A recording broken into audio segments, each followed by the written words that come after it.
Today's the day that all the rosters cut from 90 to 53. We have seen over the past couple of days the process beginning. The preseason's over.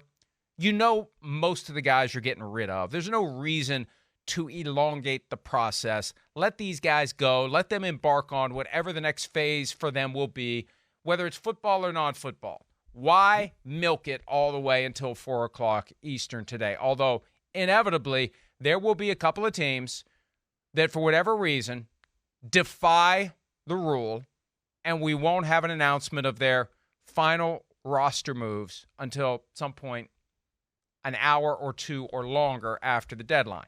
But yes, I've noticed, and I think it's like the one day a year that a lot of people in the media allow themselves to regard NFL players as human beings. One day. The rest of the year they don't. But that one day you get this perfunctory, please remember that these people who will be losing their jobs are humans. Yes, thank you very much for that. Because the other 364 days of the year, a lot of people in the media never even bother to look in that direction. They're robots. They're interchangeable parts. We don't consider their humanity at all as they get injured, as they have surgery, as they get cut during a season, as they get cut in the off season, as they look for a job and nobody's interested. We don't mention it then. But that one day a year, when cut down day is coming, a lot of people in the media check the box, assuage their guilt, and remind all of us that the men who play football are human. And then they go back to forgetting that for the rest of the year. And good morning. What am I supposed to say to that, man? Just agree with me. What kind of thing is that? I mean, you're not wrong. When in doubt, I agree with me. Agree with you. Yeah, no, I mean, like, you're not, like I said, you're not wrong. It is this one day where folks are like, yeah, there are going to be upwards of 1,000 players, who are going to lose their jobs today. And it's important to remember that they're human. And then you also see, I saw a tweet when I sat down, I think it was Raheem Mostert, who was saying that, like, today may be a tough day, but all you need is one person to believe in you, and you got to remember to go on. It's sort of the same.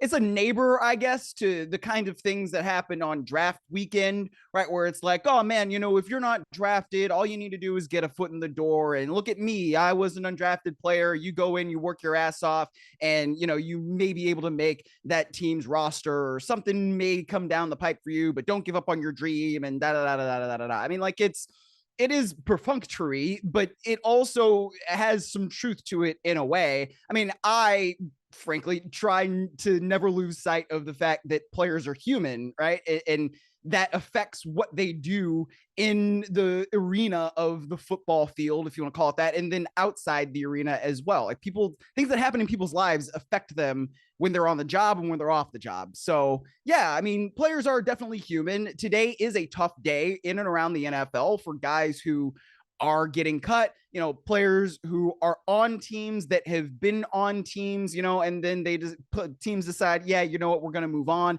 Players that have friends who they're very close to on the team, and they may be heading out the door, and they may be staying there. It's one of those days where, yeah, it's tough, but at the end of the day, the NFL is a business, and it's a results-based business. So we have these days, we continue to move on, the cycle rolls forward, and next Thursday we're going to have Lions at Chiefs to kick off the 2023 NFL season.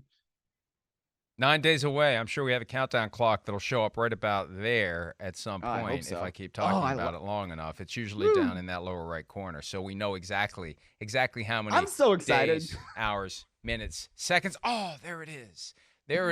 Right on cue. Well done, back room. Countdown clock. And I've finally learned after all these years, because I can see in my vision just below the camera level, I can kind of see the camera, the monitor, and I've finally figured out, now it's over here. See, I would do that now if it's over here. I have finally figured out how that's kind of not a mirror. And you have to, anyway. Let me give you basically the example that I think of. So many times throughout the course of the year, when something happens, the attitude from some in the media is they know what they signed up for. But why don't they apply that same tagline today, that same pull string? They know what they signed up for. Everybody knows that from 90 to 53 is going to result in 37 guys going. And I would submit to you that most of the guys who know they're going are sufficiently self-aware to know they're going. They're just trying to do enough to catch somebody's attention, and maybe they'll be hopeful that their ship has finally come in. But, when you're on a team, you get an idea of where you fit in the hierarchy. So most of the guys who are going to be gone know they're going to be gone. And that leads to a broader point, and I've heard some folks from the union's perspective make this argument in the past. And not that the union wants to have fewer guys employed, but ultimately at the end of the day, there's 53 on a team and there's up to 16 on a practice squad. But you don't need 90. You really don't need 90. The Vikings brought in Jordan Ta'amu last week just to play quarterback in the preseason finale so they didn't have to expose Nick Mullins to a meaningless game and get him potentially injured. So they brought Ta'amu in for one game and one game only. They needed somebody to play the reps. They needed somebody to check the box, and then they cut him. And they presumably told him that coming in, but it gives him an opportunity to put some performance on film, and maybe that helps him, and it gets him in a chance where he can come play football. And playing in a meaningless NFL preseason game is better than playing in no NFL game whatsoever, and he gets to know some people, and you never know when you're going to click with someone and how it's all going to fall together. But that happens. That happens. Yes. And that's one of the reasons they have 90, because they got to get through the games that don't mean anything. If they would finally just get rid of the preseason altogether, they wouldn't need to have 90 guys on the roster, because 20 of them are clearly not going to be there. And I think 70 is all you would need, roughly, in the offseason and through training camp and preseason, and then off you go with your 53 plus your 16-man practice squad. So now without a developmental league, that's the next best thing you have, the preseason. It is a chance for somebody to get someone's attention and maybe get a roster spot. But here's the other thing to keep in mind, too.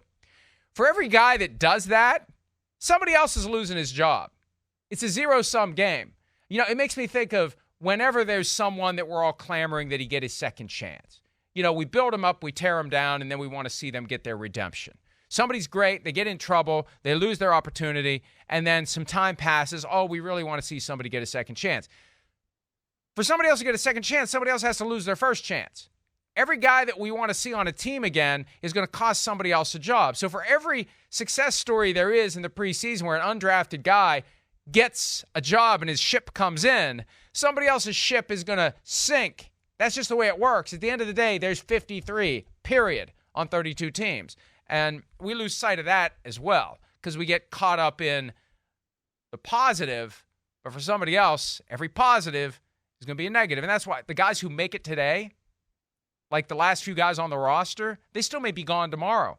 Once the waiver claims start and the churning happens, oh, I made it. I didn't have to turn in my playbook. And then tomorrow, the team claims a guy on waivers, and they need to create a spot, and they bump the guy that as of a day ago thought he had finally made it and his dream had come true. And it just continues all year long. So my point is this. It's not enough to just say, just like you get a reminder on your calendar, oh, today's the day to remind everybody that these players are human because the rosters go from 90 to 53.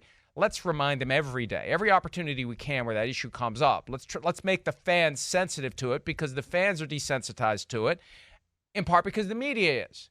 And the more the media talks about it, the more the fans will appreciate it and understand it. And maybe, just maybe, in one of these fights between millionaires and billionaires, the fans will consider getting behind the millionaires in their effort to get more from the billionaires.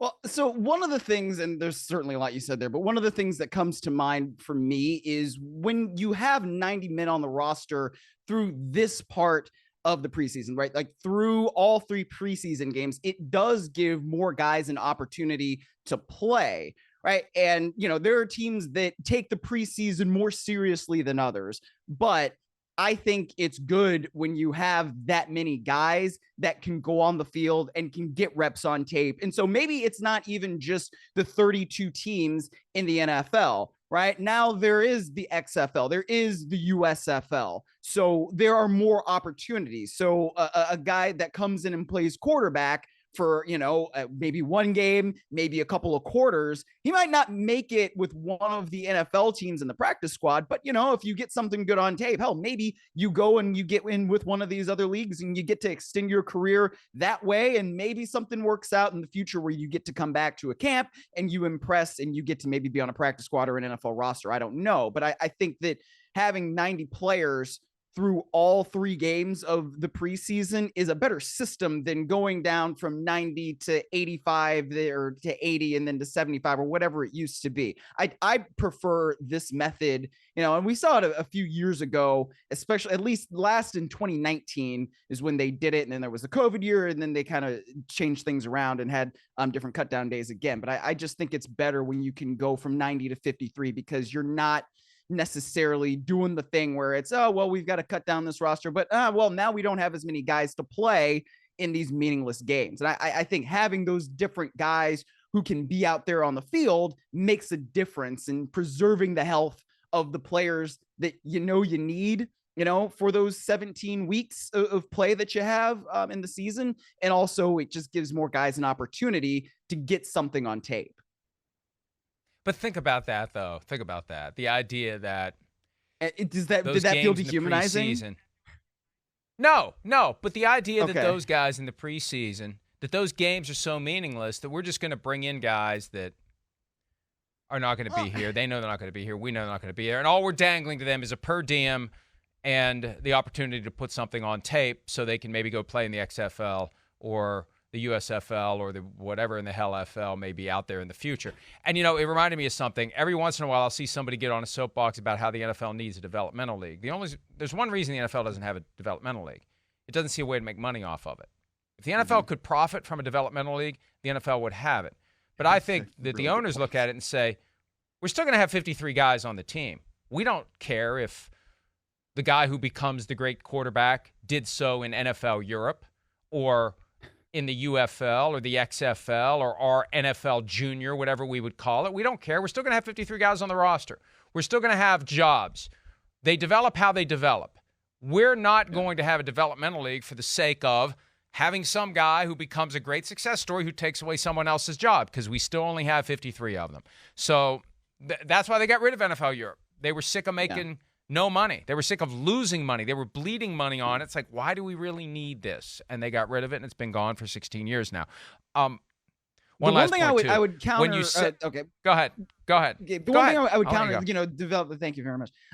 So there's no developmental league, but I think, I think when you have now 16 players on the practice squad, it does make a difference, right? You've gone from having 10 to now 16. And some of that was COVID related when it first got instituted, but I do think that it makes a positive difference when you have 6 more players that are available to you, not just to develop, but to say, hey, somebody gets hurt, then we can call them up from the practice squad for a game or two, and we still have that roster flexibility. So it's now, and people have said this, right? It's not really a 53, it's whatever, 53 plus 16 is 69 man roster kind of deal. Like that, I think makes sense, where you have all these different players that you can sometimes come in and say, all right, well, we're going to keep you because we like you and we want to develop you. And maybe it's not this year, but if you, continue to work, then it could be next year that you start to get onto the 53-man roster, that you really start contributing. And I think that helps in terms of what the development of different guys can be when you have the 16-man practice squad as opposed to the 10. 2 more points before we pivot to actual news. Although we've been talking about football, it's not like we've been talking about cooking eggs and chicken thighs and having too much rice. I did catch the comment you made earlier when you said a lot of things there. That was a nice way of saying, man, you talked for way too long. And it reminded me of the clip I saw yesterday from Undisputed as Skip Bayless just wanted to get up and run away when his 3 guys, when you go from 2 to 4 and you got 3 other guys that like to talk, there will be moments, and the clip I saw was 2 minutes and 16 seconds long, where Skip Bayless, of all the human beings in the world, wasn't able to get a single word in for 136 seconds, if my math is right, and it rarely is. Not a single word. So I like the fact that we don't talk over each other. I like the fact that for the most part, we don't grab the microphone and hold on to it for an extended period of time. And when we do, we don't say, you talk too much, like Skip said at one point yesterday. We just say, you said a lot there. All right. Hi, it's Mike Florio. Thanks for watching PFT on YouTube. Hit subscribe for the latest news and analysis from Pro Football Talk.